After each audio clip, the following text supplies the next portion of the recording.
2 days after my mother died, I found my father in her dressing room, sorting her jewelry into Ziploc bags. He looked up, smiling, and said, "I already called a broker about the house." Her perfume was still in the curtains. The funeral hadn't even happened. He was humming. I asked how much he thought the inheritance was. He waved the question away. Then he told me he'd already quit his job.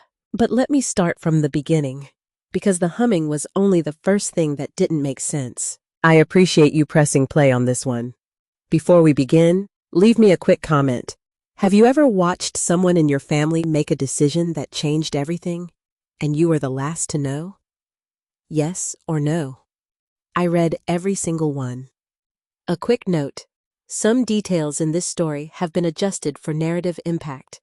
The lesson underneath is what matters most. 2 days after my mother died, I walked into her dressing room and found my father humming while he sorted her jewelry into plastic bags. Not boxes, not the velvet-lined trays she kept on the vanity. Ziploc bags, the gallon kind, each one labeled in black marker with words like gold, silver, and costume. He sat cross-legged on the carpet like a man inventorying a storage unit, not a man who had just lost his wife of 34 years. The room still smelled like her. That jasmine and sandalwood perfume she wore every day. The one she said made her feel like someone worth listening to. It hung in the curtains, in the upholstered bench by the window. In the air, my father breathed without seeming to notice. I am 30 years old. I work as a pediatric occupational therapist in Eagle Rock, about 40 minutes east on a good traffic day. I came home to pick out a dress for the funeral home. I did not come home to watch my father, Noel Ellsworth, 60 years old and still built like the high school pitcher he talks about being, sit on my dead mother's floor and hum a song I couldn't name while he weighed her pearl necklace in his palm. He held it the way you'd hold a receipt, checking it against some list in his head that I wasn't supposed to see. "I'm just organizing, sweetheart," he said without looking up. "Somebody has to." He said it gently, the way he says everything. That's the thing about my father. He never raises his voice. He never slams a door. He just moves through a room rearranging things until the room belongs to him. And by the time you realize what happened, you're standing in a space you don't recognize anymore. I picked up one of the bags. 3 rings inside, including the garnet my mother wore on her right hand every day of my life. The metal was cold. I held it against my palm and felt the indent it used to leave on her finger when she pressed my cheek. "I called a broker this morning," he said, "just to get a ballpark on the house." I set the bag down. "Mom hasn't been buried yet. I know that, Briar. I'm not being disrespectful. I'm being practical." He smiled at me, and the smile was worse than anything else in that room. It was relaxed. It was the smile of a man who had been waiting for something and finally received it. "Your mother would have wanted us to be smart about this. Us." He said us, as if he and I were partners in something I hadn't agreed to. I stood in the doorway, which is where I tend to stand when I haven't decided whether to walk in or walk out. The afternoon light came through the plantation shutters and caught the Ziploc bags on the carpet. They glinted like something out of an evidence locker. My mother's earrings, her bracelets, her anniversary band, all of it sealed and labeled in my father's handwriting, neat as a shipping manifest. When exactly does grief become accounting? Is there a line you cross, or does it just blur until nobody notices the difference? I stood there watching my father sort my mother's life into categories, and I could not find the line. Maybe he couldn't either. Maybe that was the problem. He kept talking. He talked about the property taxes, about how the house was too big for one person, about how Pasadena prices had gone up 14% since my mother bought the place. He talked about my mother's boutique property management firm, the one she built from nothing and sold 3 years ago, and how smart she had been to structure everything the way she did. He talked about the future the way a man talks about a vacation he's already booked. Then he said it. "Your mother's inheritance is enough for both of us. I don't need to work anymore." I looked at him. "You quit?" "I gave notice at Hargrove last week." He folded a bag closed. 12 years selling flooring, Briar. I think I've earned a rest. Last week. My mother was still alive last week. She was in the hospital. Yes. She was not expected to recover. Yes. But she was breathing. And while she breathed, my father called his boss and told him he wouldn't be coming back. How much do you think I'm getting, Dad? He waved the question away like a fly near his ear. Enough. Your mother was smart with money. We'll be fine. We. Again. As if my inheritance was a joint account. As if my mother's death had merged us into some kind of financial partnership I never signed up for. He said it the way someone announces they've switched to decaf. Like it was nothing. Like it cost nothing. Like a man quitting his job before his wife's body was cold was just a scheduling decision. I picked up the garnet ring from the bag and put it in my pocket. He watched me do it, but didn't say a word. That was the first thing I took back. It would not be the last. My father had quit his job while my mother's perfume still hung in the air of her dressing room. He hadn't asked me. He hadn't needed to, because in his mind, my inheritance had already become our retirement plan. And standing in that doorway, holding my mother's ring in my pocket like a stolen thing, I understood something I would spend the next 5 months proving. My father had not just lost his wife. He had been waiting to. I kept the garnet ring in my pocket through dinner.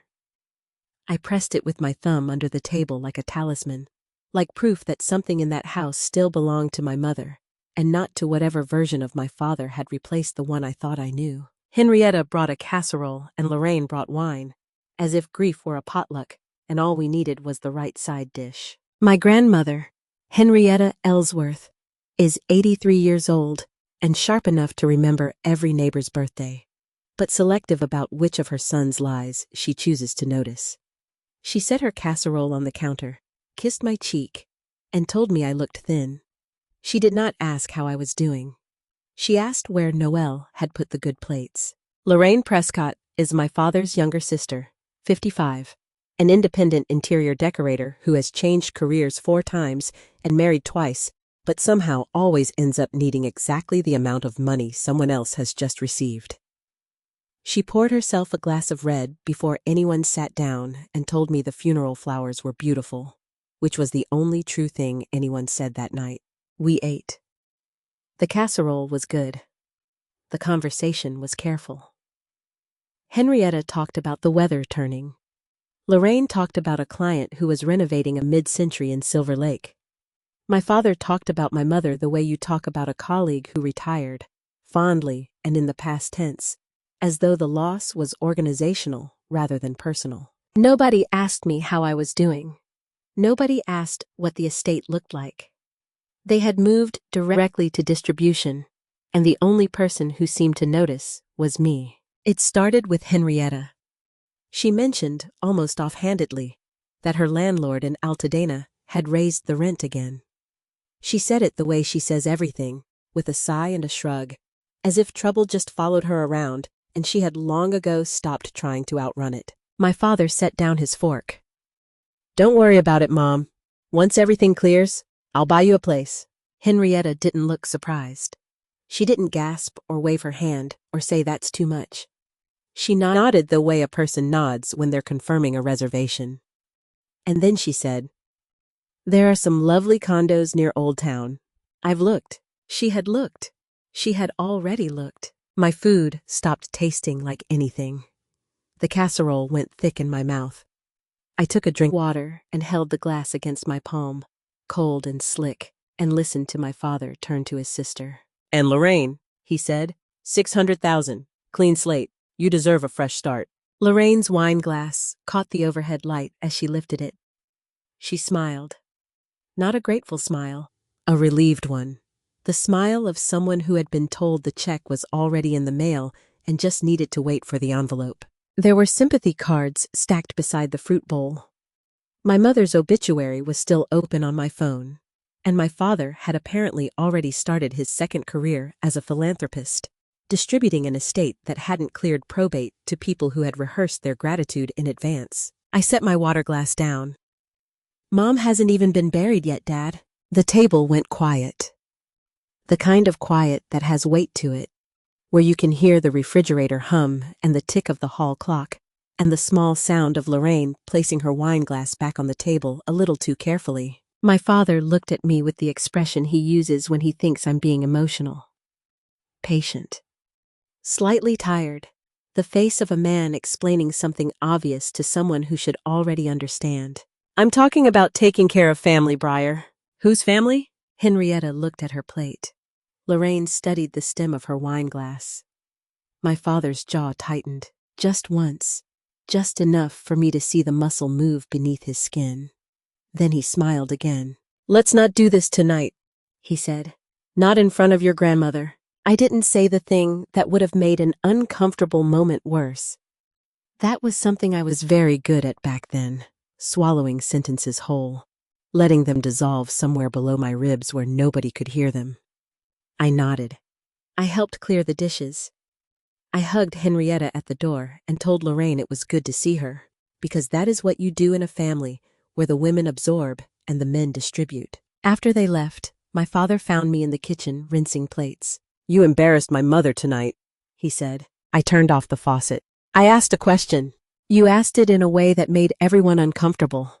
That's not how we handle things. He left the kitchen. I stood there with wet hands and a clean plate and the garnet ring still pressing into my thigh through my pocket. $600,000 promised to Lorraine. A condo for Henrietta near Old Town already browsed. My father's job already quit. My mother's jewelry already bagged. And not one person at that table had looked at me and said, "What do you think, Briar?" Nobody asked me what I thought about my own inheritance being carved up over casserole. I didn't say a word.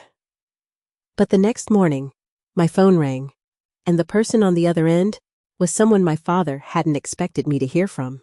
The call came at 8 the next morning, before I had finished deciding whether last night had really happened, or whether I had invented a version of my father who promised away other people's money over casserole. I was standing in my kitchen in Eagle Rock, coffee bitter and too hot, morning light cutting through the blinds in strips. My phone buzzed on the counter, and the number was local but unfamiliar. Ms. Ellsworth, my name is Boyd Sinclair. I'm a trust and estate attorney on Wilshire. Your mother was my client. His voice was careful, the kind of careful that comes from years of delivering difficult news to people who weren't ready for it. He sounded like a man in his 60s who had learned how to say hard things gently without making them softer. I pressed the phone against my ear and felt the warmth of the screen against my skin. I'm sorry for your loss, he said. Your mother and I worked together for several years. She left specific instructions regarding the disposition of her estate, and she specifically requested that our first meeting be with you alone. I set my coffee down.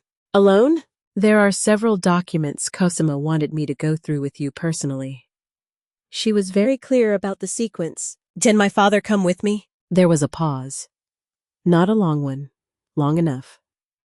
The kind of pause that contains an entire answer before the words arrive. Your mother's instructions were specific, Ms. Ellsworth.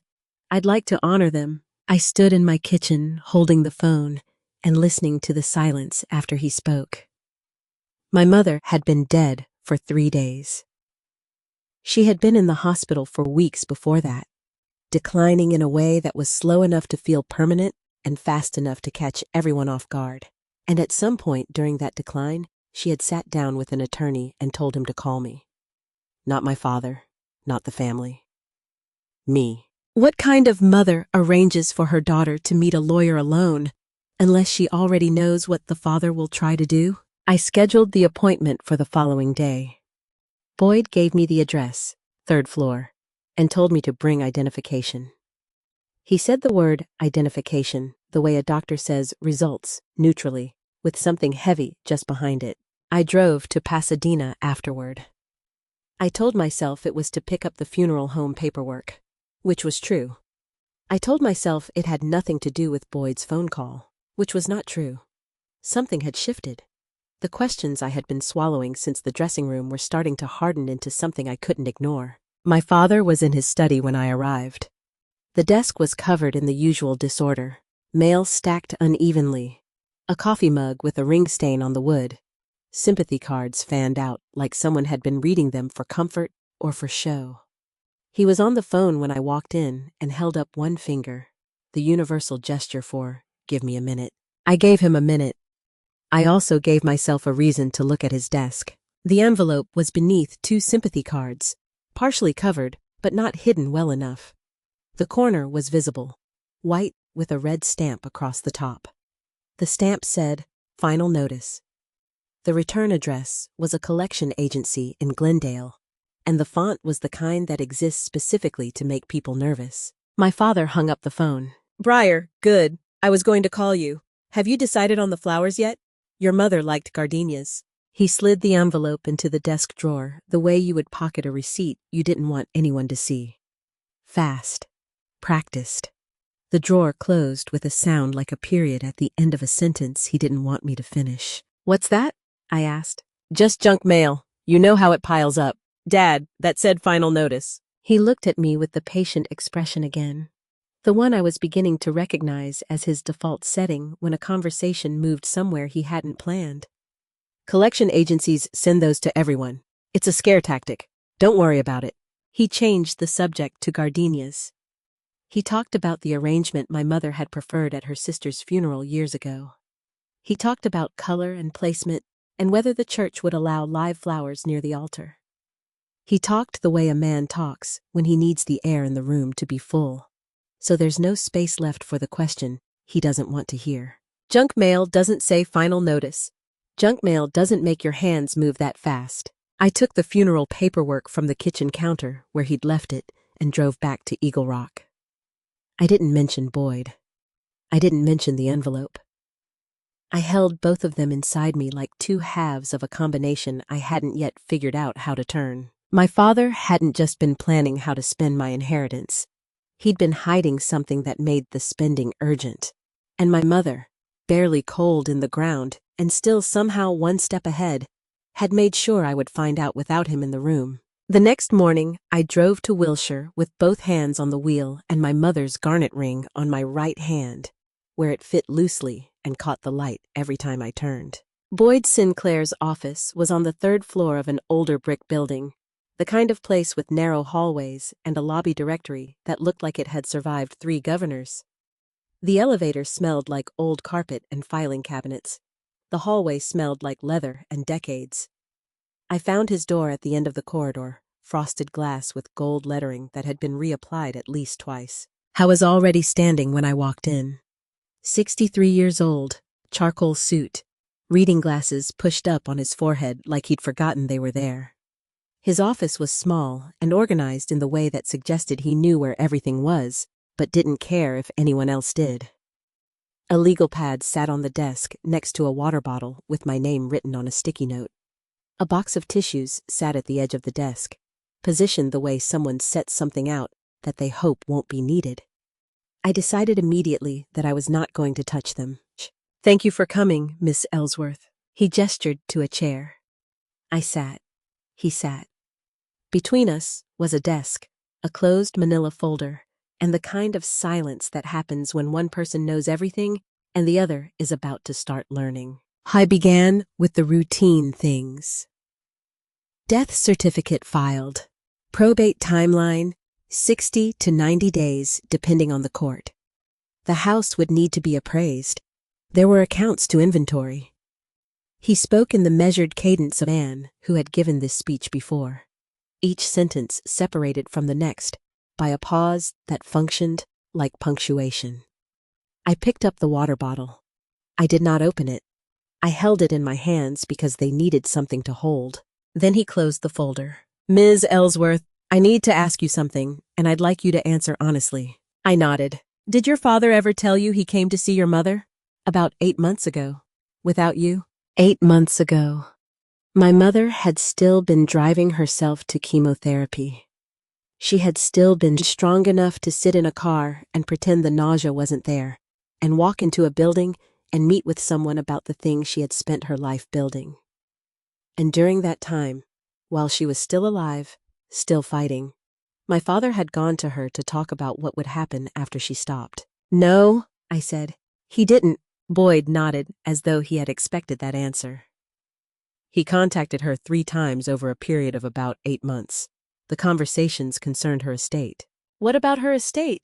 How it would be distributed, who would control it, whether certain structures could be modified. He paused. Your mother documented each conversation. She brought the notes to me. I set the water bottle down.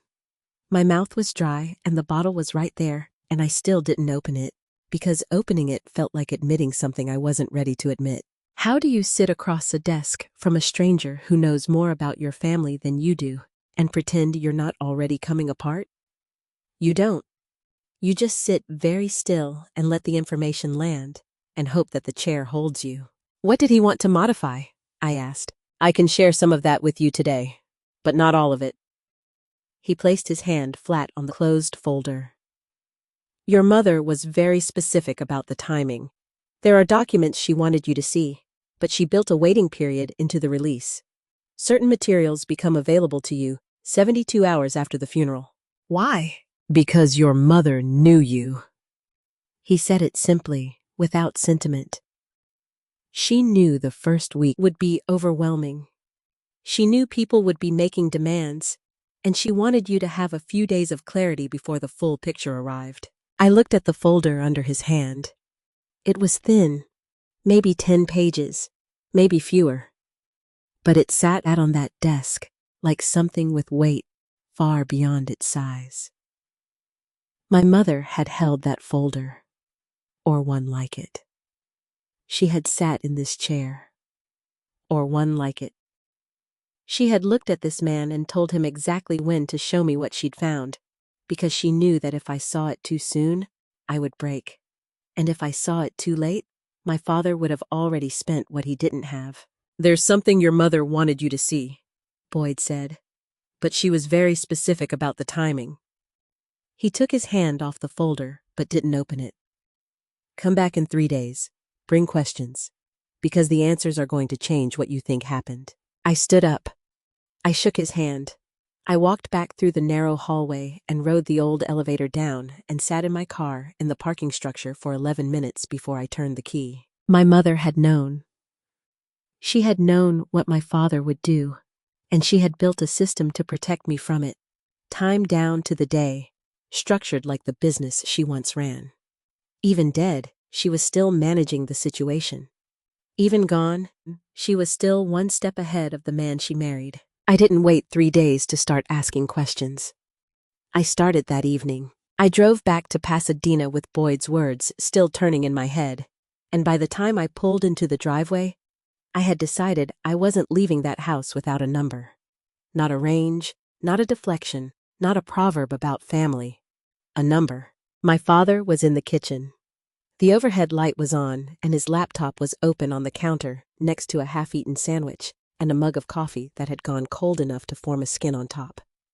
He didn't hear me come in. I stood in the doorway, the same doorway I always paused in, and looked at his screen. I was browsing boat listings. Used sailboats, 32 to 36 feet, marina berths in Long Beach and Marina del Rey. He had 3 tabs open. One of them had a price highlighted in blue, $47,000. My mother had been dead for 3 days, and my father was shopping for a boat with money that didn't belong to him and hadn't been released. I set my keys on the counter. He looked up and smiled. Briar, I didn't know you were coming back tonight. How much do you think Mom left me, Dad? The smile stayed.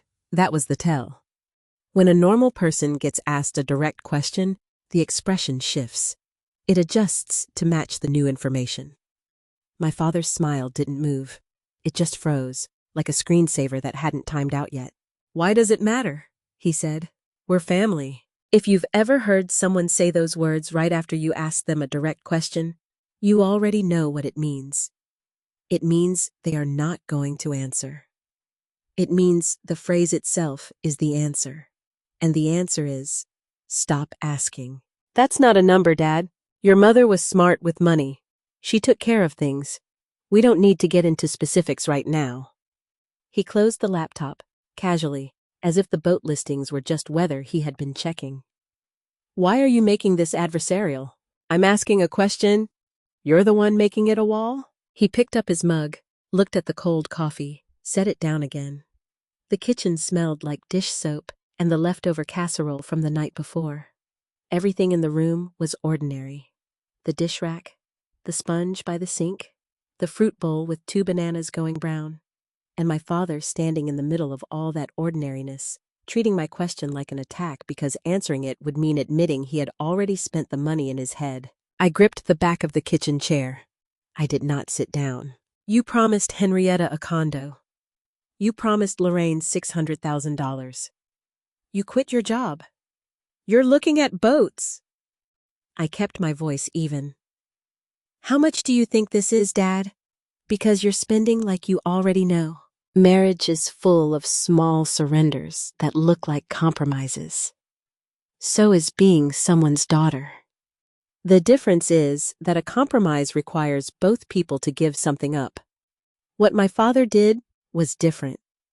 He took, and then he named it love, and if you objected, he called you adversarial. Sweetheart, he said, I know this is a hard time. I know you're emotional, but I need you to trust me. I've been managing things for this family for 30 years. Managing what? Everything.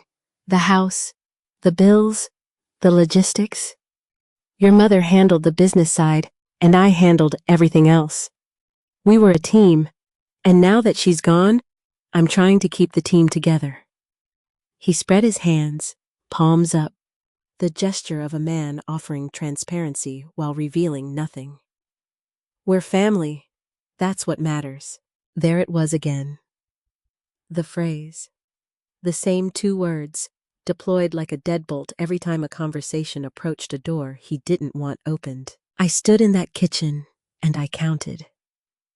Not out loud, not where he could hear, but I counted the times in my life that my father had said, we're family, and what had followed each time. The SUV he lent Lorraine for a week that turned into 3 months, without asking my mother. The Thanksgiving, he volunteered the house for a church group without mentioning it until the morning of. The garage door at Henrietta's rental he promised to fix, and then paid a contractor with money from the joint account. Every single time, the phrase came first and the unilateral decision came second. Every time, the words sounded like warmth.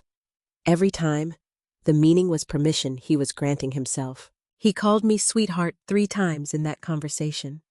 Each time, it was a hand on my shoulder pushing me back into a chair I hadn't agreed to sit in. I left without a number.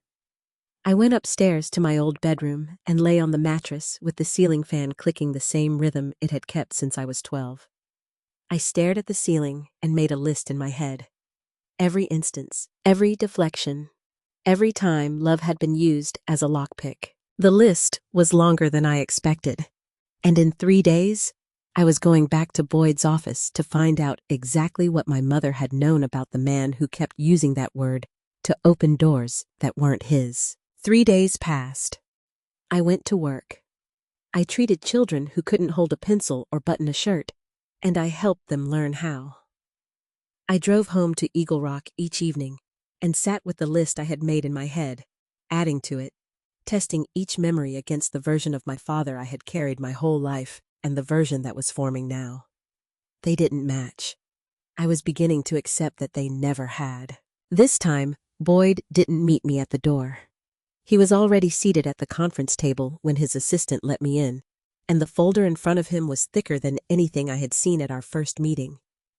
The window behind him was cracked open, and I could hear Wilshire below, buses and horns, and the ordinary noise of a city that didn't know what was happening on the 3rd floor of an old brick building.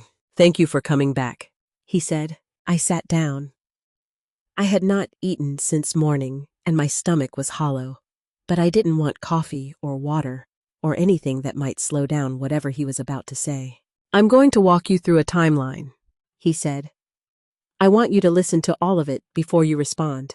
He opened the folder. Inside were photocopies of handwritten notes, email printouts, and a single typed summary.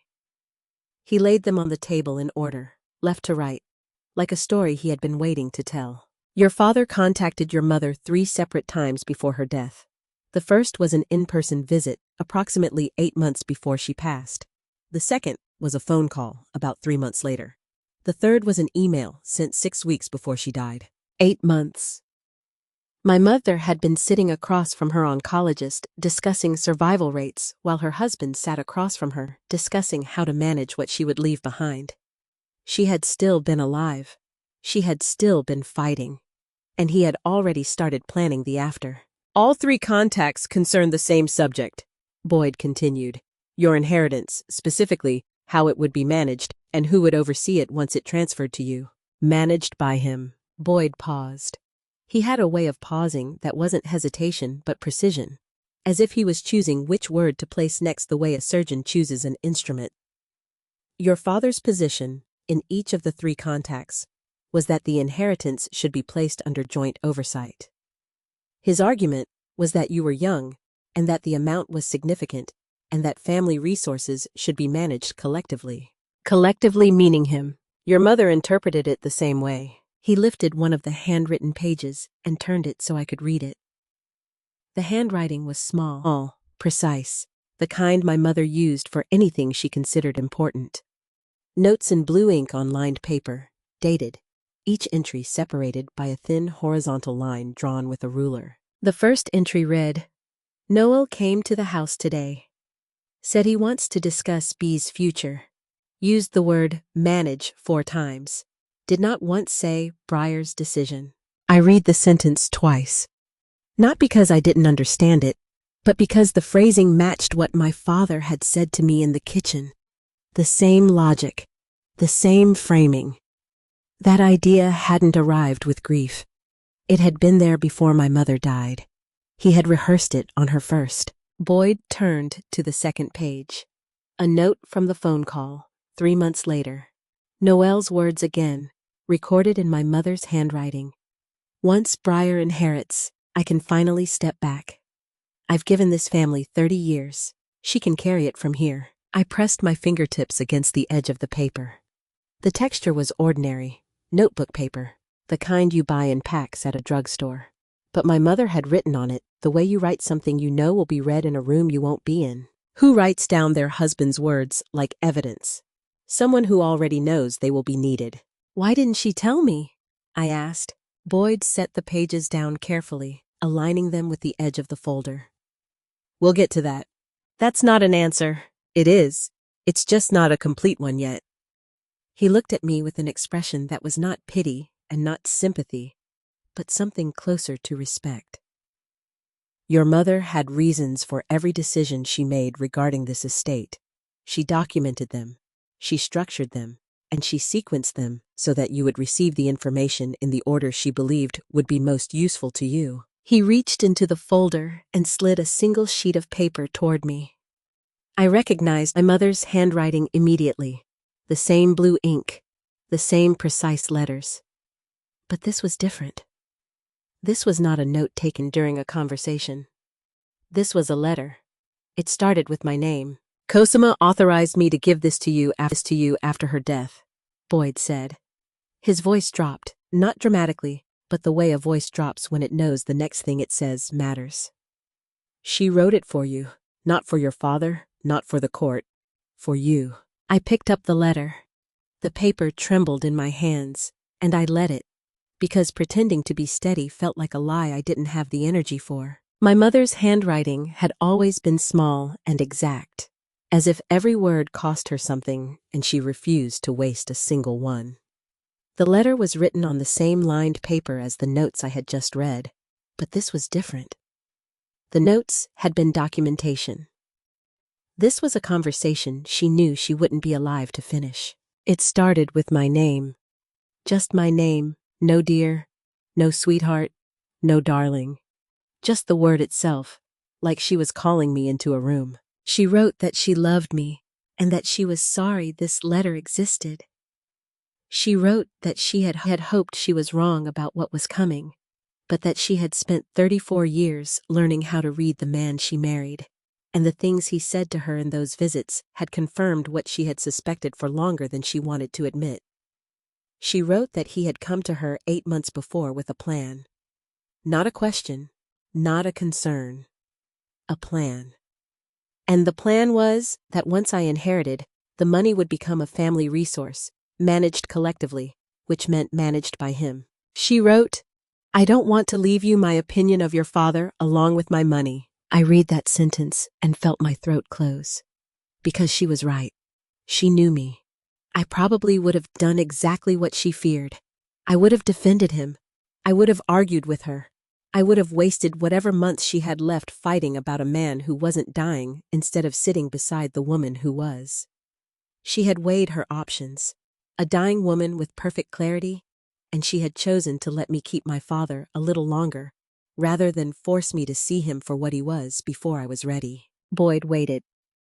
He had removed his reading glasses and set them on the table. The office was quiet, except for my own breathing, which sounded louder than it should have in a room that size. "The trust your mother established is an irrevocable trust," he said. "You are the sole beneficiary. The principal is approximately $6 million, generated primarily from the sale of her property management firm 3 years ago, along with accumulated investment returns. $6 million. I thought about the number and hated that the first thing I felt was recognition, a click, like a key fitting a lock I hadn't known existed. My father's confidence, his ease, his willingness to quit and promise and browse boat listings. He hadn't been guessing. He had known, or thought he had, and he had been planning around that number for months. I hated even more that I thought of his estimate before I thought of her sacrifice. "For the first 5 years," Boyd continued, "any extraordinary distribution, anything above the standard annual allowance, requires approval from an independent corporate trustee. Your mother selected the trustee herself. It's not a family member. It's not someone your father can influence." "Why 5 years?" "Your mother believed that the first several years after her death would be the period of greatest pressure. She wanted to give you time to make decisions without anyone rushing you." He paused. "She told me she didn't want you spending her last months defending your father to her, and she didn't want you spending the first years after her death defending yourself to him." I set the letter down. My fingertips were damp where I'd been holding the edges. The tissue box sat at the corner of the desk, and I could smell it now, that faintly chemical scent of tissues bought in bulk for offices where people received news they weren't ready for. I reached for one. Boyd had the decency not to notice. My mother didn't fence me in. She didn't build a cage around my choices, or put me under surveillance, or treat me like someone who couldn't be trusted with her own money. She built a wall between me and the one person who had already started treating my future like his retirement account. The safeguard wasn't to control what I did with the money. It was to make sure nobody else controlled it for me. I wiped my eyes. I folded the tissue into a square and set it on my knee. I picked the letter back up and read the last paragraph. She wrote, "You'll be angry at me for not telling you sooner. I understand that, but I chose this because I'd rather you be angry at a dead woman who loved you than heartbroken by a living man who loves himself. Forgive me, give me when you're ready. Take your time. That's what the trust is for." I set the letter down again and looked at Boyd. He was watching me the way someone watches a person step onto ice they're not sure will hold. "Would you like to know why your mother didn't confront your father directly?" he asked. I nodded. She considered it. She told me she considered it seriously, but she concluded that confronting him would only teach him to hide better. He folded his hands on the table. And what he told her next, in that final email, is the thing that made her stop trying to save the marriage and start trying to save you. The salt at the corner of my mouth told me I was still crying. I hadn't noticed when I'd started. I didn't try to stop. Boyd told me what the final email said. Noel had written to my mother 6 weeks before she died, while she was too weak to drive herself anywhere, and told her that he had already spoken to a financial advisor about restructuring the inheritance into a family fund. He hadn't asked. He had informed her. and my mother, from her bed, had called Boyd and told him to finalize the trust immediately. I drove home from Boyd's office that evening and did something I had never done before in 30 years of being my father's daughter. I decided not to tell him what I knew. It wasn't an easy decision. My whole life, I had been the person who said the thing, who asked the question, who pushed back even when pushing back meant being called emotional, or adversarial, or difficult. Silence had never been my weapon. It had always been his. But sitting in my apartment in Eagle Rock that night, with the streetlight cutting across the kitchen counter and the sound of a neighbor's television coming through the wall, I understood something. If I confronted him now, he would do what he always did. He would say, "We're family." He would call me sweetheart. He would rearrange the room until I couldn't find the door, and nothing would change except that he would know what I knew, and he would start hiding better. My mother had figured that out before me. She had chosen documentation over confrontation because she understood that telling Noel what she saw would only teach him to be less visible. I was going to trust her judgment. I was going to watch. For the first time in my life, I didn't want my father to know what I knew. I wanted to hear what he said when he thought I wasn't listening. 3 days passed. I went to work. I came home. I didn't call the Pasadena house, and I didn't drive out there, and I didn't answer the 2 texts my father sent, both of which were about flowers, and neither of which asked how I was doing. I let the silence sit between us like a test, and I waited to see who would fill it and with what. On the 9th day after my mother's death, I drove to Pasadena with groceries. Not because he had asked, because I was worried he wasn't eating, which tells you everything about the kind of daughter I was still trying to be, even after everything I had learned.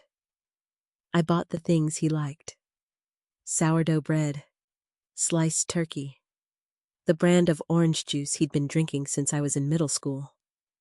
I carried the bags up the front walk in the dark, and the night jasmine along the fence was blooming, sweet and heavy, mixing with the smell of plastic bags and the faint exhaust from my car still cooling in the driveway. The front door was unlocked. I let myself in. The hallway was dim, just the kitchen light spilling around the corner, and I heard his voice before I saw him. I was on the phone. His tone was low, the kind of low that isn't whispering, but isn't meant to carry. Confident, reassuring, the voice of a man managing someone else's anxiety. "Don't panic. The money's there. It's just tied up." I stopped walking. I set the grocery bags down on the hallway floor, slowly, carefully, the way you set something down when you don't want the sound to interrupt what you're hearing. "I'll figure it out. Just don't do anything with the creditors yet. Tell them you need another 30 days. I was talking to Lorraine. I could tell from the rhythm, the way his voice shifted into the slightly louder register he used with his sister. Half patience, half authority. Then he said it. "She'll come around. She always does." He said it the way you'd describe a weather pattern. Inevitable, temporary, not worth worrying about. My compliance was not a hope in his voice. It was a fact. A feature of the landscape he had always lived in, where his daughter eventually agreed and his wife eventually signed, and the women in his life eventually stopped asking questions and let him do what he wanted. I stood in the hallway holding a bag of groceries I had bought because I was worried he wasn't eating. He was on the phone explaining to his sister that my surrender was a matter of time. I didn't walk into the kitchen. I didn't clear my throat or drop a bag or make any of the sounds a person makes when they want to be discovered. I picked the groceries up off the floor and walked back through the front door and set them on the porch step where he would find them. I didn't ring the bell. The jasmine was still blooming.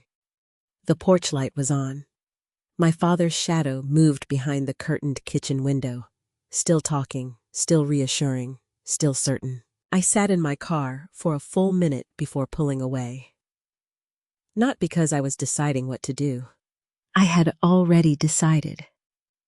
I sat there because I was realizing that in 30 years, my father had never once considered the possibility that I might not come around. And I sat there, because for the first time, I knew something he didn't. I wasn't coming around. Not this time. Not ever again. I didn't come around. I stayed exactly where I was and watched the damage spread. Henrietta called on a Tuesday morning to tell me she had already informed her neighbors she was moving. I told Mrs. Kellogg next door I'd be out by summer, she said, her voice bright and certain, the voice of a woman who believed her son completely, because believing him was easier than considering the alternative. She was so happy for me. She said it's about time I got a real kitchen. She talked about condo layouts. 2 bedrooms, 1 for guests. A balcony facing the mountains. She had been online looking at listings near Old Town, the same ones she had mentioned at dinner, and she spoke about square footage and parking spots with the specificity of someone who had already moved in her mind. She had told her landlord. She had told her bridge group. She had told everyone except the one person who actually controlled the money, because nobody had told her she needed to. That sounds wonderful, Grandma, I said, and hated myself for not saying more. That afternoon, Lorraine texted. The message was short and expectant, the kind of text someone sends when they believe the answer is already yes. When do you think things will clear? I told my creditor to hold off on the repayment plan. I called her back. Dad told you to stop negotiating? He said it would be pointless to lock in payments I wouldn't need to make. She paused. Was he wrong? I didn't answer that question. I couldn't. Not yet.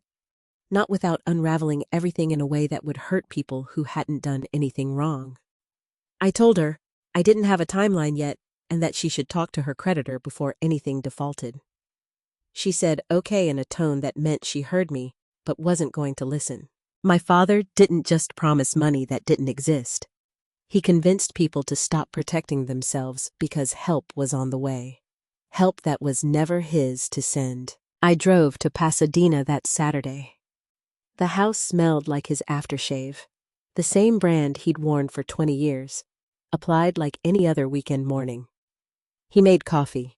He offered me a cup. I took it and set it on the counter and didn't drink it.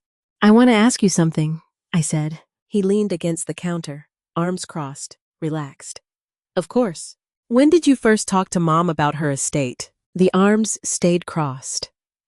The posture didn't change. But something behind his eyes shifted, the way a screen refreshes so fast you almost don't catch the flicker. Recently, he said, while she was in treatment, we had some conversations about logistics. Recently meaning when? I don't know. A few months before. We talked about a lot of things during that period, sweetheart. It was a difficult time. My thumbnail pressed into my palm. I felt the crescent it left. I kept my voice flat. Dad, when? He uncrossed his arms. He picked up his coffee mug. He took a sip he didn't need. Then he set it down and said, Fine. Almost a year ago, but it was just a conversation. I was trying to understand what she had set up so I could be prepared. 3 questions. 3 answers. Recently. A few months. Almost a year. Each one a smaller box inside a bigger one. And at the center of all of them was the same thing. A man who had been planning this while his wife was still driving herself to treatment. Just a conversation, I repeated. Yes. One conversation? He looked at me. The patience was still there, but it was thinner now, stretched over something harder. What are you getting at? Nothing.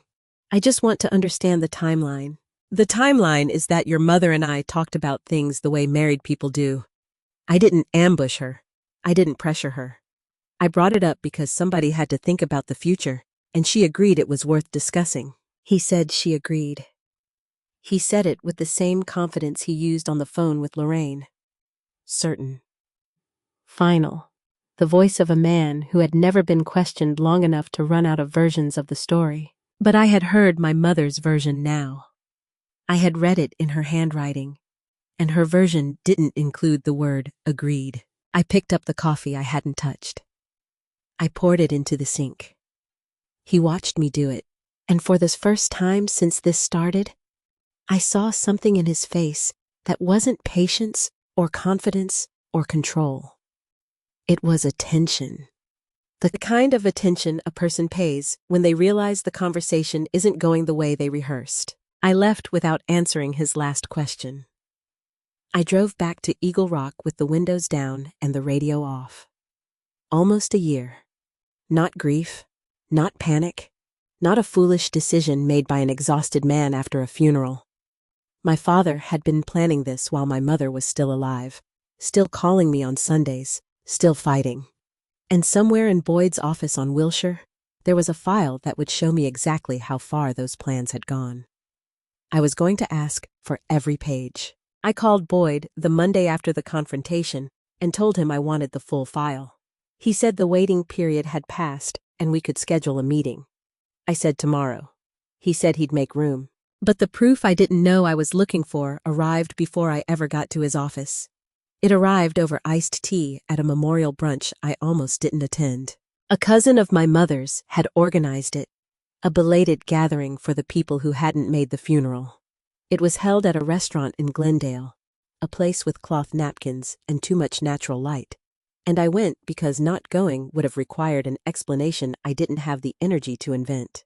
I sat at a table near the window and listened to people talk about my mother the way acquaintances do, warmly, but from a distance, filling silence with stories that were true but not complete. Gail Whitford found me during dessert. She was a neighbor from the old block in Pasadena, mid-60s, manicured nails, and a floral perfume heavy enough to arrive before she did. She had known my parents for 15 years, the kind of friendship built on borrowed lawn tools and holiday cards.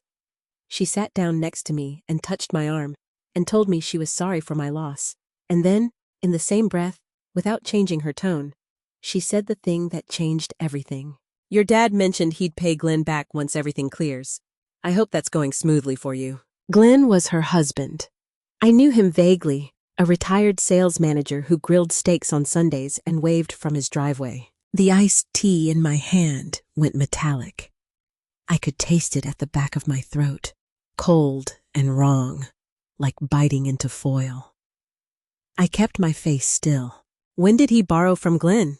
I asked. Oh, maybe 4 or 5 months ago, before your mom passed. She waved her hand, her rings catching the light. I'm sure it's nothing. He said it was just a bridge loan until things settled. A bridge loan. My father had walked into someone's home while my mother was still alive, looked them in the eye, and borrowed money backed by an inheritance that didn't belong to him and hadn't been finalized. Not a conversation about possibilities. Not idle speculation over dinner. He had taken real money from a real person against a promise he had no authority to make. How much? I said. Gail tilted her head. I don't know the exact amount. Glenn didn't say, but your father seemed confident it would all work out once the estate cleared. She smiled. He always seems confident, doesn't he? Yes, he does. That's the thing about my father that makes everything possible. He doesn't ask like a man who's desperate. He asks like a man who's doing you a favor by letting you participate. And people believe him because his voice is steady and his posture is relaxed. And he has spent 60 years learning how to make a request sound like a certainty. How many other people were out there? How many had he told the same story, the same phrase, just until things clear, while my mother was still picking out what to wear to her oncology appointments? I thanked Gail. I finished my tea. I said goodbye to people whose names I barely remembered. And then I drove straight to Wilshire with the steering wheel hot under my hands from the California sun. And I walked into Boyd's office without an appointment. His assistant started to say he was in a meeting. I said I would wait. She looked at my face and decided not to argue. Boyd came out 12 minutes later. He took one look at me and held the door open. I want everything my mother authorized you to show me, I said. All of it. Not staged, not sequenced, everything. He sat down behind his desk. He folded his hands. Your mother's instructions allowed for accelerated release at the beneficiary's request. You're making that request now? Yes. Are you sure? I've never been more sure of anything. He studied my face the way people study someone who has just crossed a line they cannot uncross. I looked back. I was already on the other side. "I'll have the complete file ready tomorrow morning," he said. "Clear your schedule. You'll need time." I stood up to leave. He walked me to the door, and then he paused with his hand on the frame. "There's a document in the file your father wrote himself," he said. 6 pages. It has a title. I didn't tell me what the title was. He didn't need to. The look on his face told me everything about what those 6 pages contained. The way a doctor's expression tells you the diagnosis before the words arrive. I drove home to Eagle Rock. I parked. I sat in the car with the engine off and the windows up and the heat building around me. My father had borrowed money against my inheritance while my mother was dying. He had given her death a timeline and a budget and apparently a document with a title. And tomorrow morning, I was going to read every word of it. The document was waiting on Boyd's table when I arrived the next morning. He had placed it in the center, squared to the edges, the way you present something you've been holding for a long time and are finally allowed to let go of. It had a title. Typed, centered, formatted like a proposal someone expected to be taken seriously.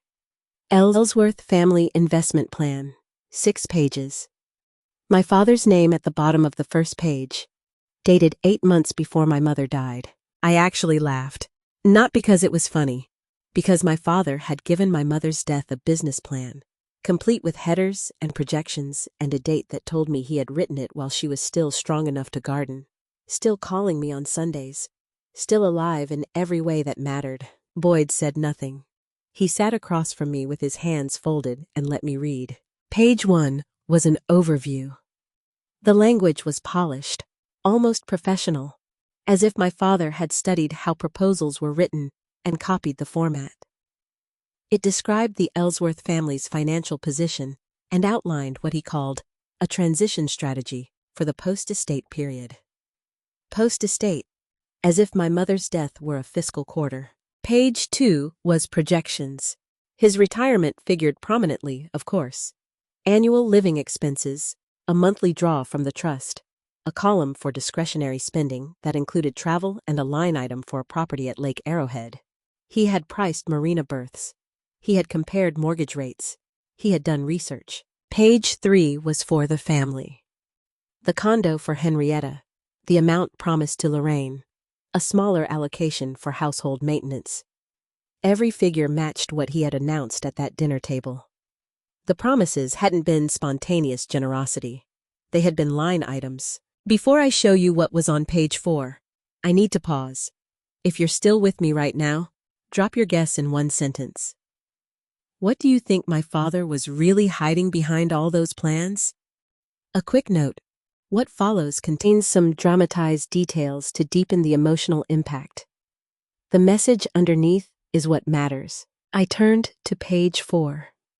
And there, buried in the middle of a paragraph about debt consolidation, was a line I had to read 3 times before it registered. Outstanding personal obligations. The number beside it was not small. It was not a credit card balance or a missed car payment. It was the kind of number that explains everything. The kind that turns a man who seems greedy into a man who is drowning. My father had gambling debts, investment losses. Margin calls from a brokerage account my mother apparently never knew about until those final months. The inheritance wasn't his retirement dream. It was his lifeline. The boat listings, the lake house, the promises to Henrietta and Lorraine, all of it was the top layer of a plan whose real foundation was desperation. The collection envelope I had seen on his desk weeks ago landed differently now.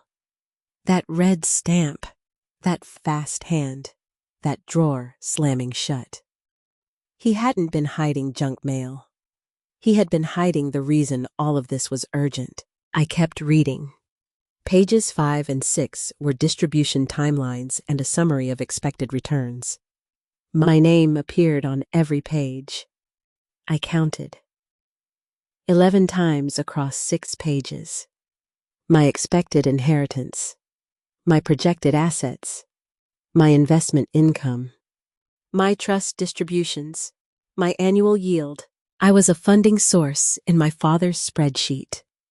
Not a person in his life, Not a daughter with opinions or plans or a career or a voice. A revenue stream. A line in a ledger. 11 mentions of my name and not a single sentence that asked what I wanted, what I needed, or what I thought should happen with money my mother had earned and left to me. Show me where he asked what I wanted, I said. Boyd didn't answer. He didn't need to. The silence was the answer. The same way an empty chair at a table is an answer. I went through every page a second time. I read each figure.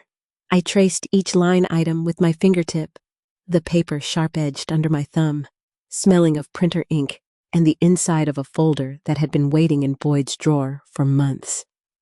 My mouth was completely dry.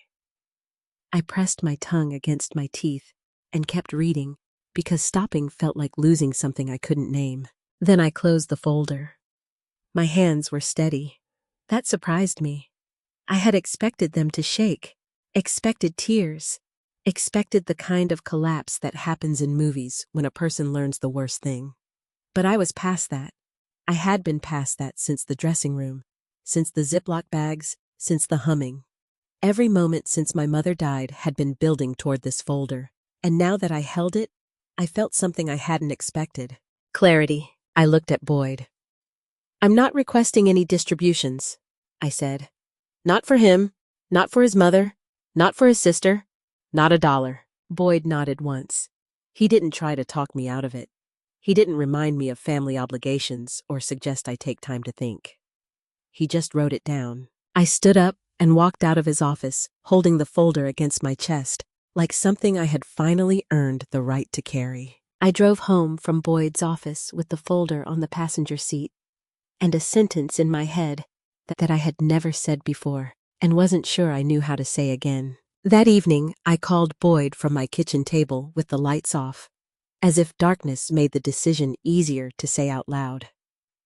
The phone screen glowed against my face, and the apartment was quiet except for the hum of the refrigerator and the sound of my own breathing. Nothing from the trust, I said. Not for the house, not for Lorraine, not for my father, nothing. Boyd was quiet for a moment. For now or permanently? For now. But make sure he knows it's my decision, not the trustees. I want him to hear that this came from me. I'll communicate your position to all relevant parties tomorrow morning. I hung up. I set the phone on the table and sat there with my hands flat on the surface, feeling the grain of the wood under my palms. The coffee in front of me was black, no sugar. I had skipped the sugar without noticing, as if my body had decided along with the rest of me that everything from this point forward would be stripped to essentials. This was the first decision about that money that nobody had made for me. Not my mother, from her letter. Not Boyd, from his careful sequencing. Not my father, from his 6-page plan. Me. And it felt like standing in a room with all the furniture removed, spacious and disorienting and completely mine. Setting a boundary after 30 years of avoiding them is a strange thing. Even when you know exactly why you're doing it, even when the evidence is stacked in a folder on your passenger seat and written in your dead mother's handwriting, part of you still feels like you're being rude. Part of you still hears your father's voice saying you're making this adversarial, and part of you wonders if he's right. He's not. But the wondering doesn't stop just because you know the answer. The next afternoon, I was at the Pasadena house sorting my mother's mail. It had been piling up. Catalogs she would never flip through. Renewal notices for subscriptions she would never read. Perfume samples tucked into magazine pages that still smelled faintly like department stores. I stood at the kitchen counter with a recycling bag and sorted the living from the dead, the things that still mattered from the things that had stopped mattering the moment she did. I heard his car in the driveway. The engine came slower than usual, the way a car sounds when the driver is thinking about what they're going to say before they've even turned the key. My father walked through the kitchen door. He didn't look irritated. He didn't look entitled. He didn't look like the man who had hummed in the dressing room, or browsed boat listings, or promised away money that wasn't his over casserole. I looked scared. I had never seen that expression on his face before. Not when my mother was diagnosed. Not when she entered hospice. Not once in 30 years of being his daughter. Angry, yes. Patient, often. Confident, always. But not this. This was the face of a man who had just realized the ground he had been standing on was never solid. "Boyd called me," he said. His voice was quieter than I had ever heard it. "He said you're not requesting anything." "That's correct. Nothing? Not even for your grandmother?" "Not right now." He stood in the kitchen doorway. He didn't come in. He didn't lean against the counter, or cross his arms, or do any of the things he usually did to make a room feel like his. He just stood there, and the absence of his usual posture told me more than any words could have. "I already quit, Briar." He said it like an invoice, as if his decision had created a debt and I was now responsible for paying it. "I already told them I wasn't coming back." "I know. That was your decision. Can we at least talk about this?" "We are talking. You're just not hearing what you expected." He opened his mouth, closed it, opened it again. I watched him cycle through the responses he had prepared, the ones that had always worked before, and discard each one because for the first time, they didn't fit. He couldn't say we're family because I had already shown him what that phrase really meant in his mouth. He couldn't call me emotional because I was standing in a kitchen sorting mail with the composure of someone who had read every page of his plan and made her choice. He picked up his keys from the counter. He looked at the pile of my mother's mail. He looked at me, and then he left. I didn't slam the door. He didn't argue. He just walked out, and his footsteps on the front path sounded different than they ever had before. Lighter, uncertain. The footsteps of a man who had lost the one thing he'd always counted on. Not the money, not the house, not the inheritance, but the certainty that his daughter would eventually say yes. That scared me more than anything he could have said. Because a quiet Noel Ellsworth was a man recalculating, and the question sitting in the silence he left behind was whether his mother already knew what he would try next. Henrietta did know. That was the answer to the question I had been carrying since I watched my father walk out of the kitchen in silence. She had always known. I went to see my grandmother because I wanted to check on her. Or at least, that's what I told myself while I drove the 12 minutes from Eagle Rock to Altadena. The truth was, I needed to look at someone in my family and understand what they knew and when they knew it. Because the circle of silence around my father was getting wider, and I was tired of being the last person inside it. Henrietta's apartment smelled like lavender sachets and old radiator heat. She had lived there for 11 years, a one-bedroom on the second floor with a window that faced a parking lot and curtains she had sewn herself.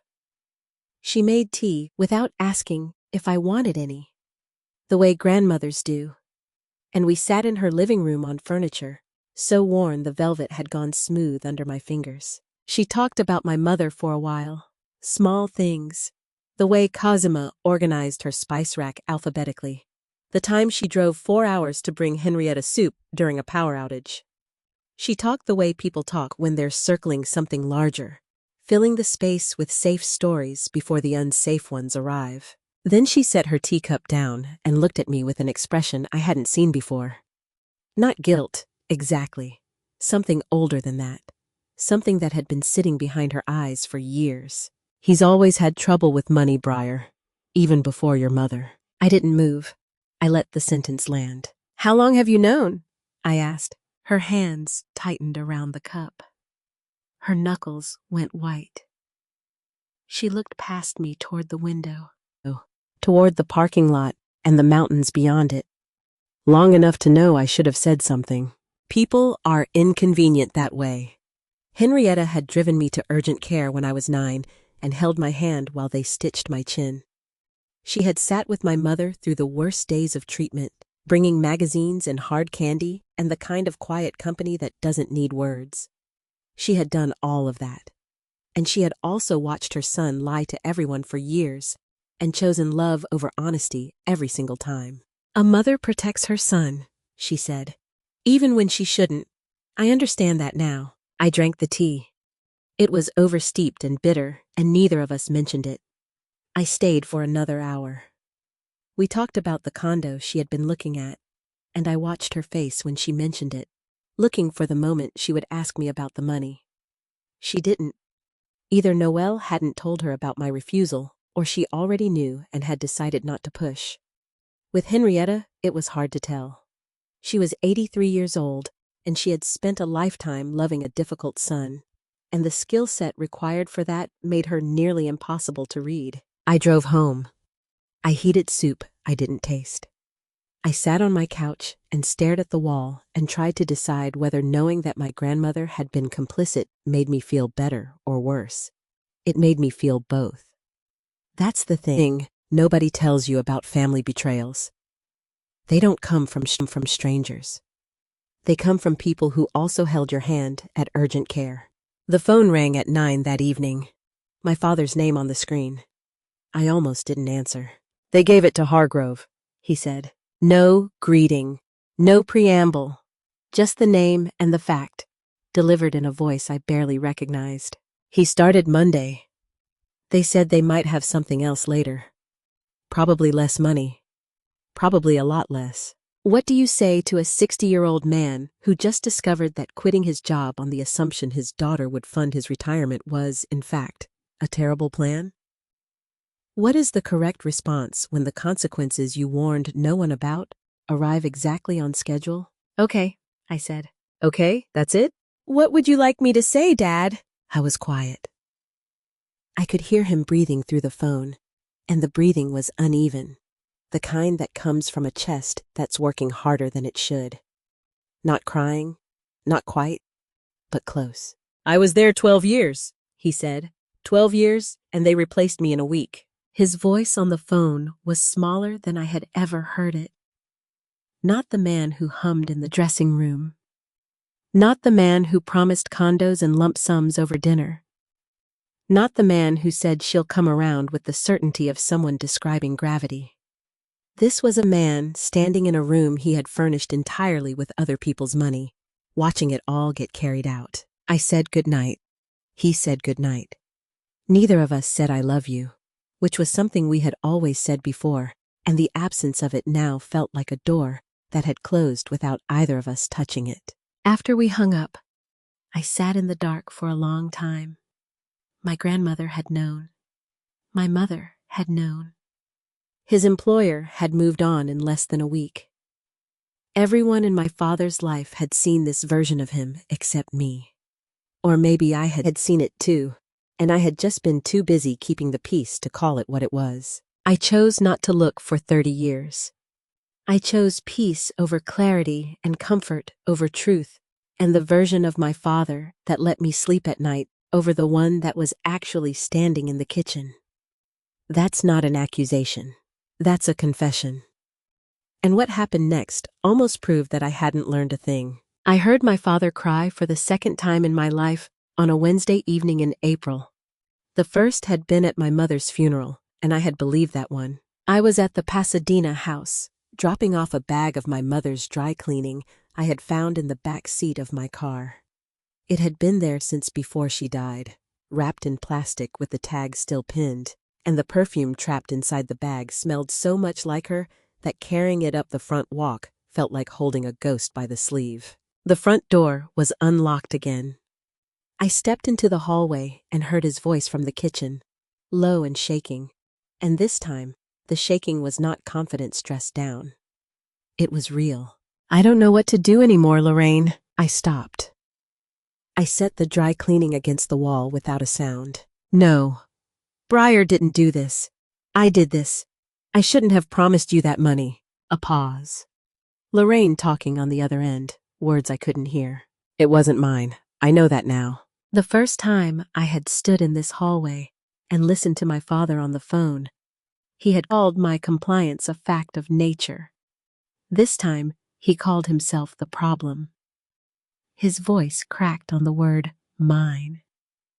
Not performed, not positioned.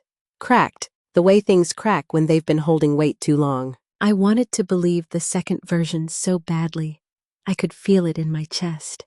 A physical pull, like something hooked behind my ribs trying to drag me into the kitchen to say it's okay. We'll figure it out. Which is exactly why I didn't trust it. Because the pull felt familiar. Because I had been answering that pull my entire life. And every time I did, my father took one more step in a direction I hadn't agreed to. I left the dry cleaning in the hallway and drove home. 4 days later, he showed up at my apartment in Eagle Rock. No call first. No text. Just a knock at 7 in the evening, and when I opened the door, he looked smaller than the doorframe, which I had never noticed before. I sat on my second-hand couch with his hands clasped between his knees, looking at the floor. I brought 2 glasses of water and set them on the coffee table. Neither of us touched them. "I'm not here to argue," he said. "I'm here to apologize. I should have asked you first, about all of it.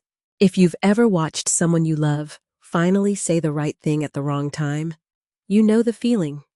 Relief and suspicion arriving in the same breath, and no way to tell which one deserves the chair. I made promises I had no right to make," he continued. "To my mother, to Lorraine, to myself. And I put you in a position where you had to be the one to say no, and that wasn't fair. I wasn't using the voice.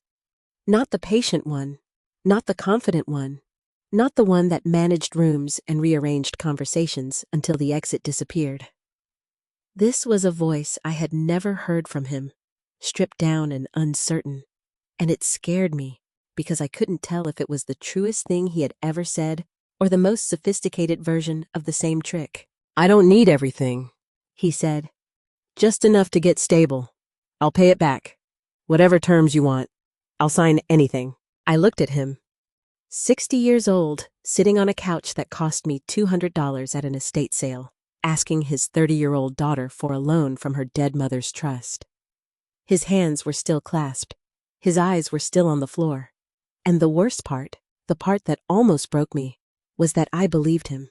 Not the plan, not the math, but the shame. The shame was real. I reached for my phone. My thumb was on the screen. I was going to call Boyd and tell him I had changed my mind, that maybe a small distribution, something modest, something structured, could work. I was going to say the word yes for the first time since this started. Then the screen lit up first. A notification from Boyd's office. A single attachment.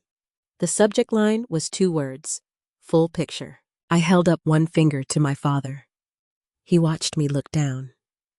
I opened the document, and in the time it took to read the first 3 lines, every word my father had just said, every apology, every tremor in his voice, every "I'm sorry," rearranged itself into something I couldn't unsee. The debt wasn't a stumble.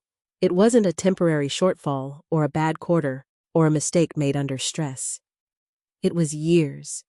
Years of losses, compounding, hidden, refinanced, rolled over, buried under the same steady voice and the same relaxed posture and the same 2 words he had used to keep everyone quiet. I looked up from my phone. My father was still sitting on my couch, hands clasped, waiting for the word yes. I didn't know I had just read the number. And the number changed everything. I told my father I needed to use the bathroom, locked the door, and read the document standing up because I didn't trust my legs to hold if I sat down. The phone screen glowed in the small room. Boyd's attachment was 12 pages. I read every one. The losses went back years, not months. Not a bad quarter, not a stumble. Years of gambling accounts and leveraged investments and margin calls, each one refinanced or rolled into the next, each one buried under the steady voice and the relaxed posture and the same phrase he used to close every conversation. Layer after layer, hidden beneath the floorboards of a marriage, and my mother had found them. And instead of confronting him, she had built a fortress around me. I leaned against the wall. My mouth tasted like metal. Through the door, I could hear my father shifting on the couch, the creak of the second-hand frame adjusting under his weight. He was 10 feet away, waiting for the word yes, and I was standing in my bathroom reading the full scale of what that yes would actually be funding. I flushed the toilet I hadn't used. I washed my hands. I didn't need to wash. I opened the door and looked at my father and said, I need a few days. He searched my face. Is everything okay? I just need time. I'll call you. He left. He didn't argue. The door clicked shut, and I stood in my apartment alone with 12 pages of evidence and 2 untouched glasses of water on the coffee table. That Saturday, I drove to Pasadena. I brought the file. Not Boyd's digital version, but a printout I had made at a copy shop that morning, every page laid inside a manila folder. I set it on the kitchen table, the same table where he had promised Henrietta a condo and Lorraine enough money to erase her debts, the same table where condolence casserole had still been warm when the promises started. My father was already in the kitchen.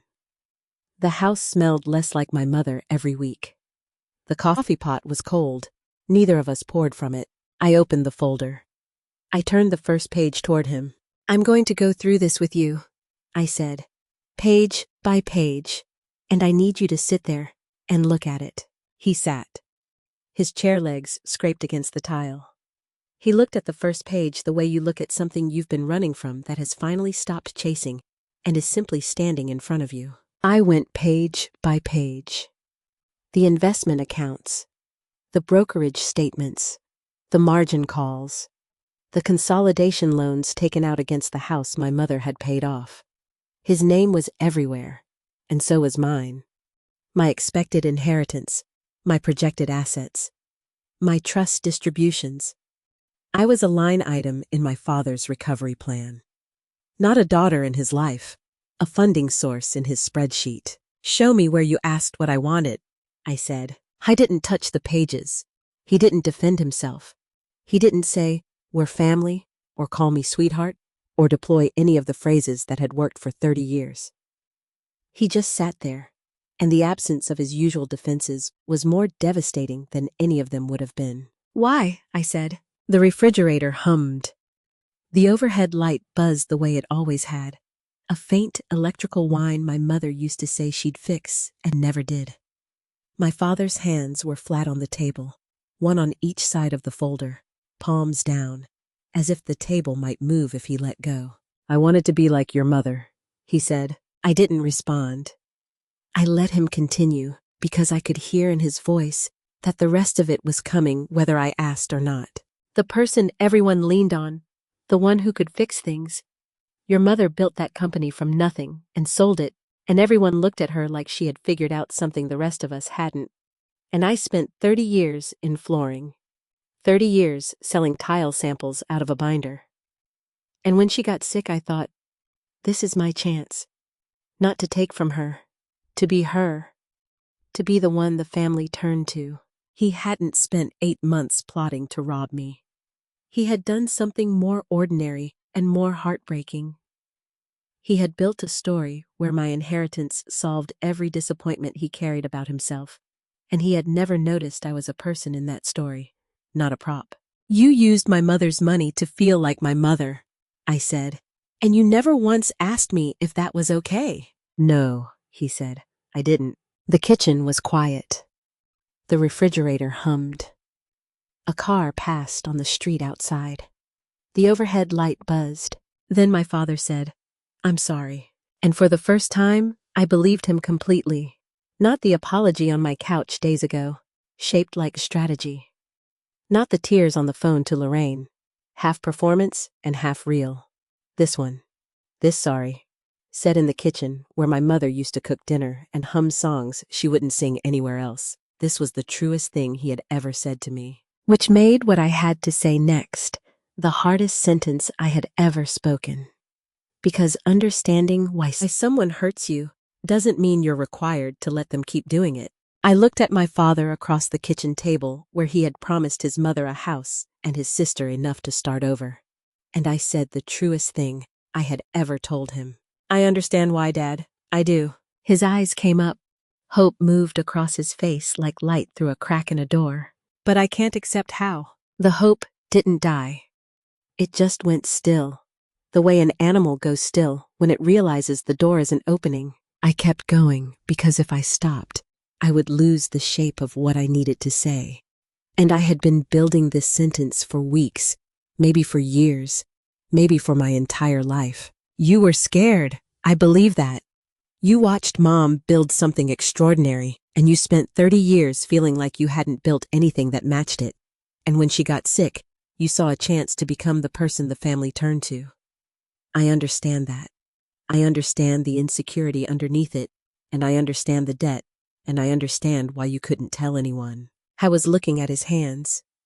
They were flat on the table on either side of the folder, the same position he'd held during the whole confrontation, as if removing them would send everything sliding to the floor. But you took my autonomy, I said. You spent my inheritance in your head before Mom's body was cold. You promised it to people without asking me. You quit your job on the assumption that I'd fund your retirement.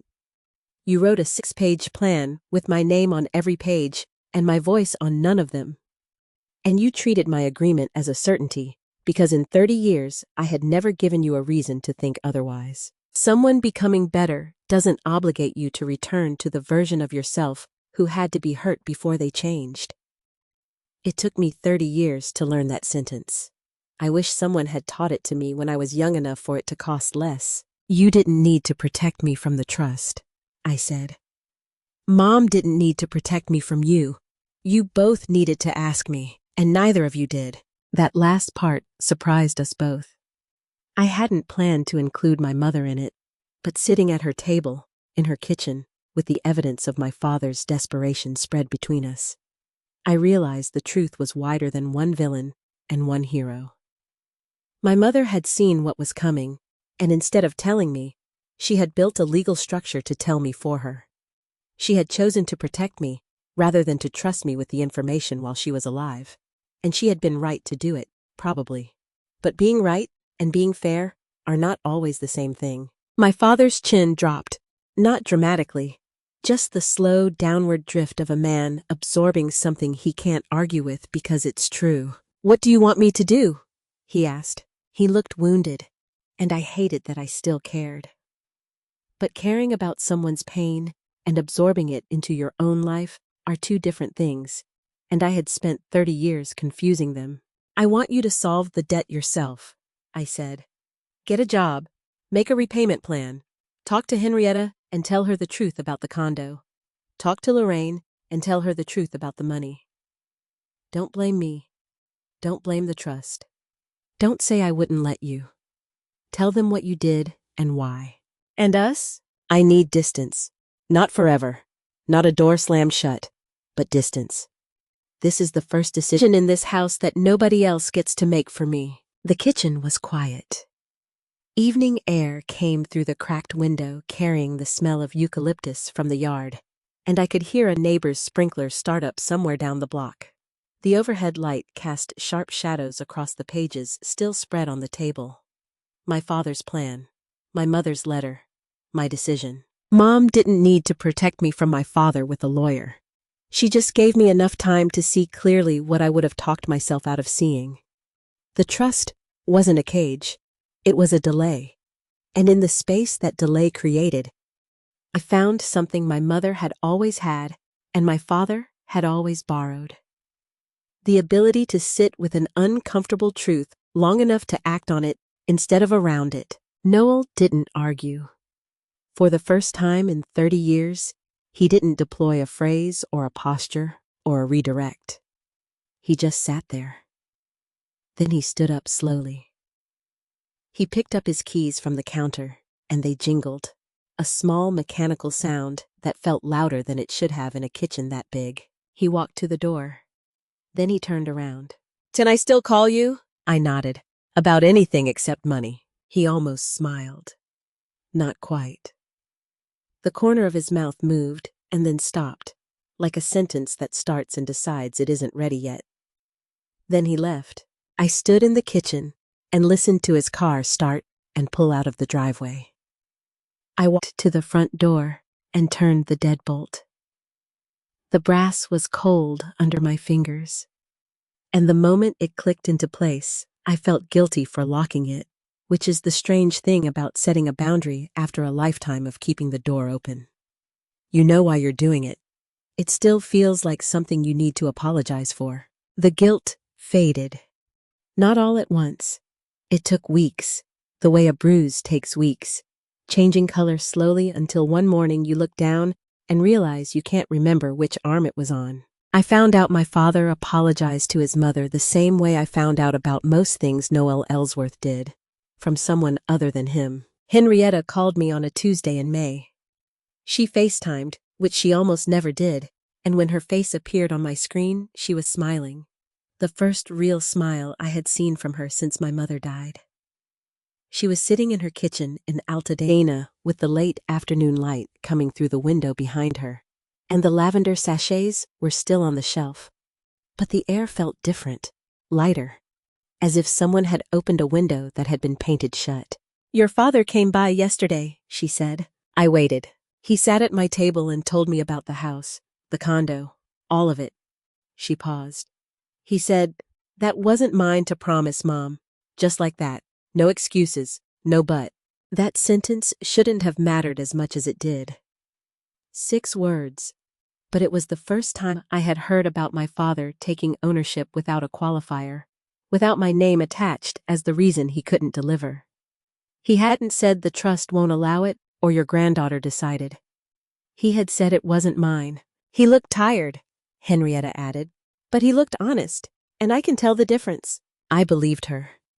83 years of watching her son had given her a calibration most people never develop. If Henrietta said the apology was real, it probably was. She told me she had renewed her lease. The landlord gave her the same rate for another year, which was generous and possibly a reflection of the fact that Henrietta had been the kind of tenant who brought banana bread to the building manager on holidays. She was staying in Altadena. She didn't mention the condo near Old Town again.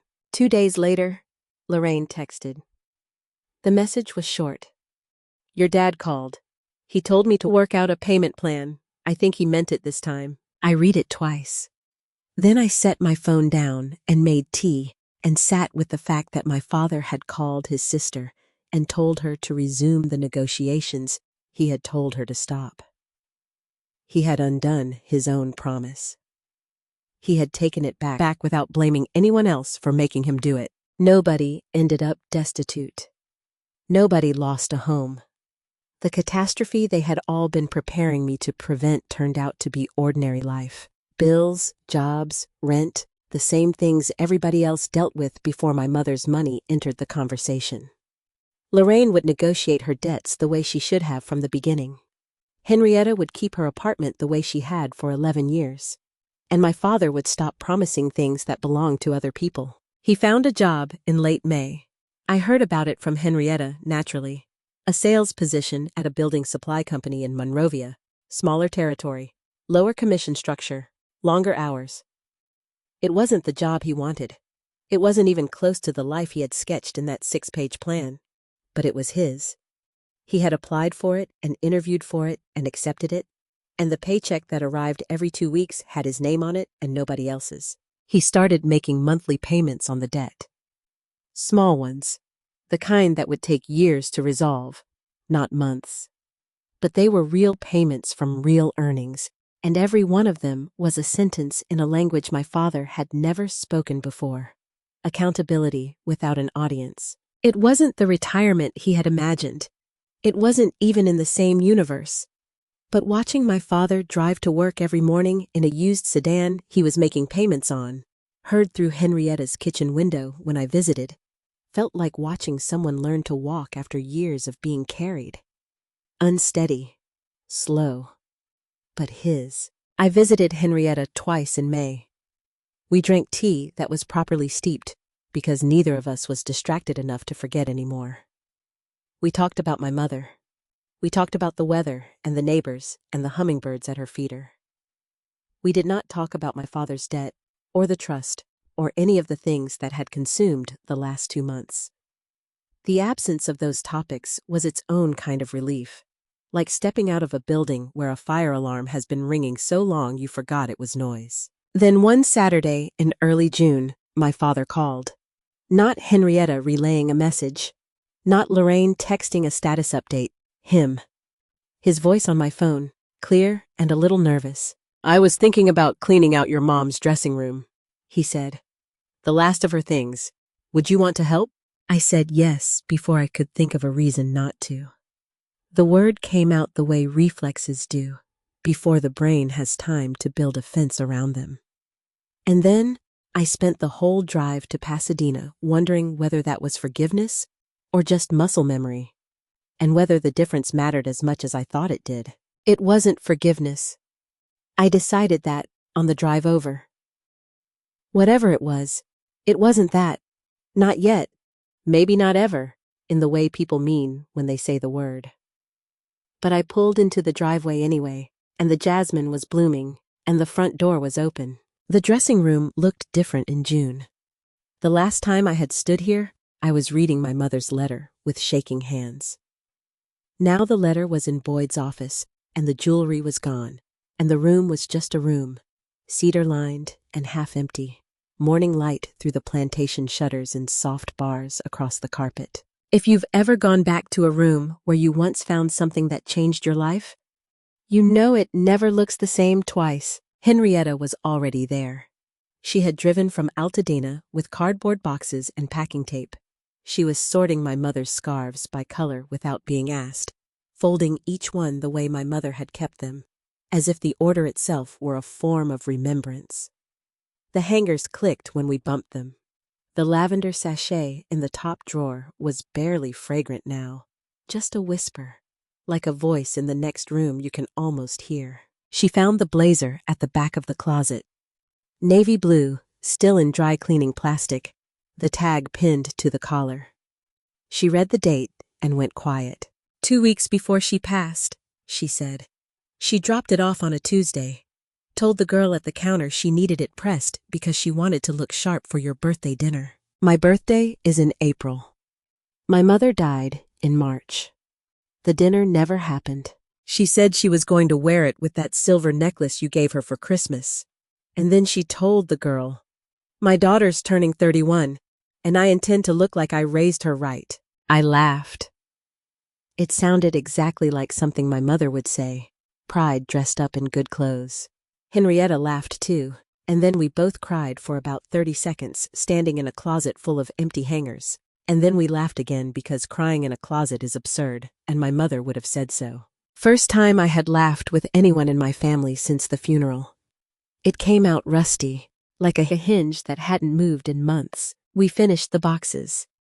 Keep, donate, family.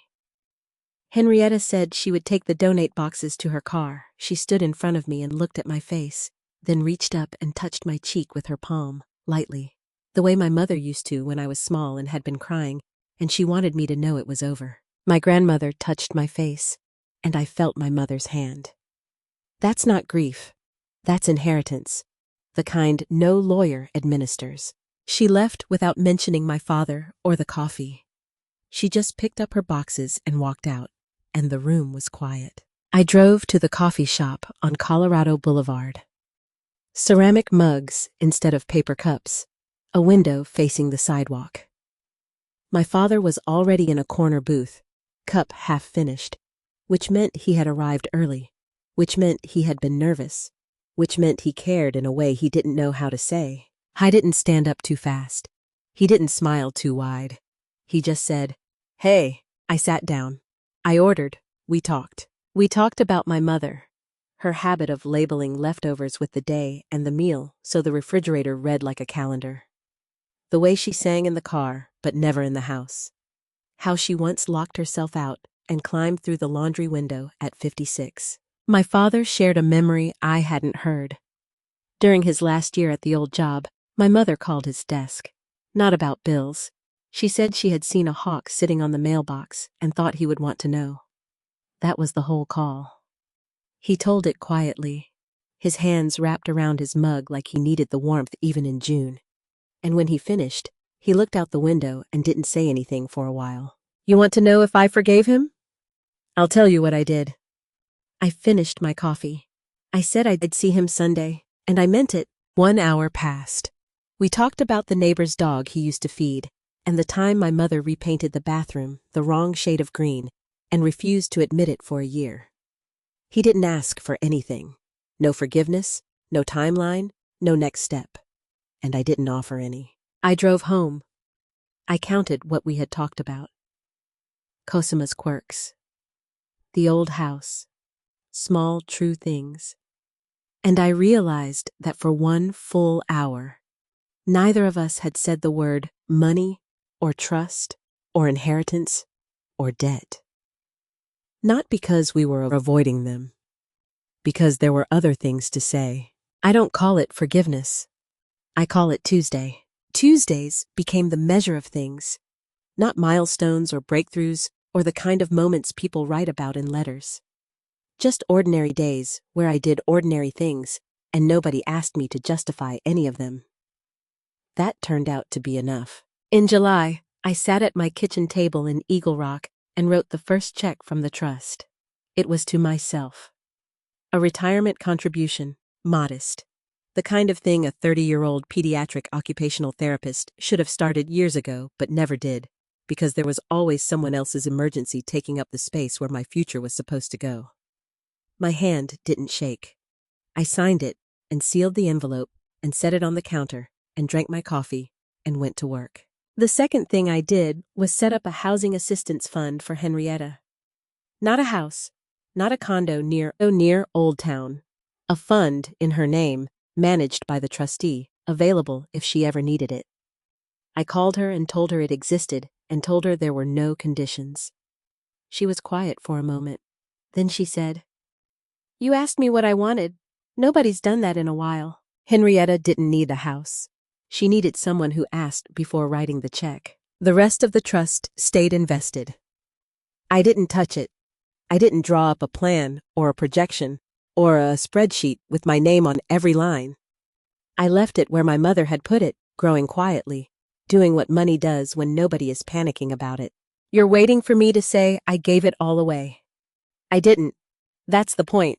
My mother didn't leave me that money so I could perform generosity for an audience. She left it so I could learn to make decisions without asking permission first. And the most important decision I made was to stop treating my own future as the last item on everyone else's list. My father called on Sundays. We talked about small things, the weather, a documentary he had watched, the neighbor's dog who was getting old and moved slower now. He didn't mention the trust. He didn't mention the debt. He mentioned that his new territory included a stretch of San Dimas he hadn't driven before, and that the taco place near his route was better than he expected. These were not important conversations. That was what made them important. When was the last time someone in this family made a decision without checking if everyone else was comfortable first? I'll tell you when. July. At a kitchen table in Eagle Rock with a pen and an envelope and nobody watching. In August, I drove to Pasadena one last time. The house was quiet. My father was at work. The driveway was empty except for the shadow of the eucalyptus tree that had been there since before I was born.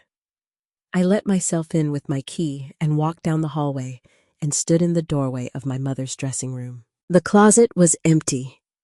No jewelry in Ziploc bags, no blazers in dry cleaning plastic, no scarves sorted by color, no shoeboxes stacked by decade. The lavender sachet was gone, the hangers were gone, the vanity was bare. Just cedar shelves and afternoon light on a bare floor and the faintest trace of my mother's perfume. So faint I might have been imagining it. The way you imagine a voice you haven't heard in months, saying your name from the next room. I put my palm flat against the empty shelf where her jewelry box used to sit. The wood was cool and smooth. I stood there and let the silence hold me the way noise used to, without asking anything in return. The job I finally quit wasn't pediatric occupational therapy. That job I kept. The job I quit was the one I had been doing my entire life, the unpaid, unacknowledged, full-time position of keeping everyone in my family happy at the cost of being respected. I had held that job since I was old enough to read a room, and I had been so good at it that nobody noticed I was working, including me. My mother built something worth $6 million. I built something no one can appraise. A boundary. A voice. The willingness to stand in a room and say no and mean it and not apologize afterward. It took me 30 years and 5 months and one dead mother and one desperate father and one attorney in a charcoal suit on Wilshire to learn that the most expensive thing I would ever buy was a single word. No, that was it. That was the whole inheritance. Cedar and silence. That's what's left in this room. That's what's enough. I stepped back from the shelf. I looked around one more time.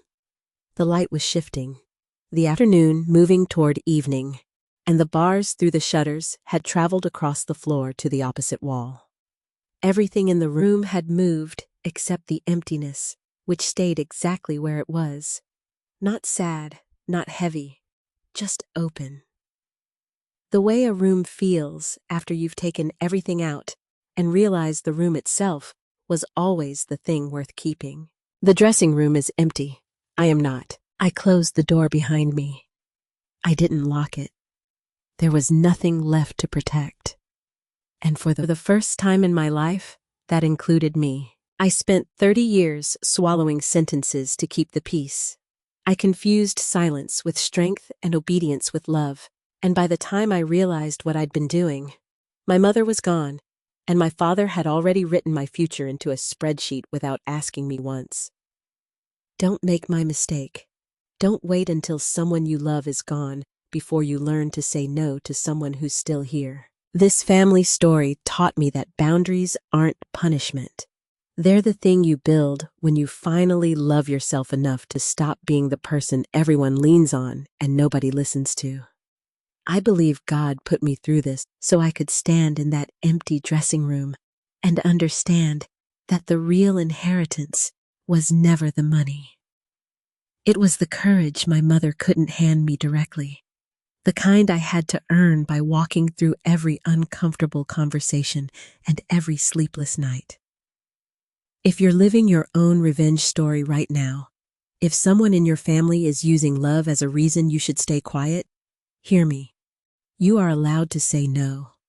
You are allowed to set a boundary and feel guilty about it and do it anyway. That guilt fades. The respect you build for yourself doesn't. If this family story moved you, leave a comment and tell me, what would you have done differently? Would you have confronted him sooner, or did I get it right? If this revenge story reminded you of someone who needs to hear it, share it with them. And if you want more stories like this, subscribe to the channel so you never miss one. Thank you for staying until the very end. It means more than you know. Please remember that some details in this story were fictionalized for narrative and emotional impact. Any resemblance to real individuals is coincidental. The message is what I hope stays with you.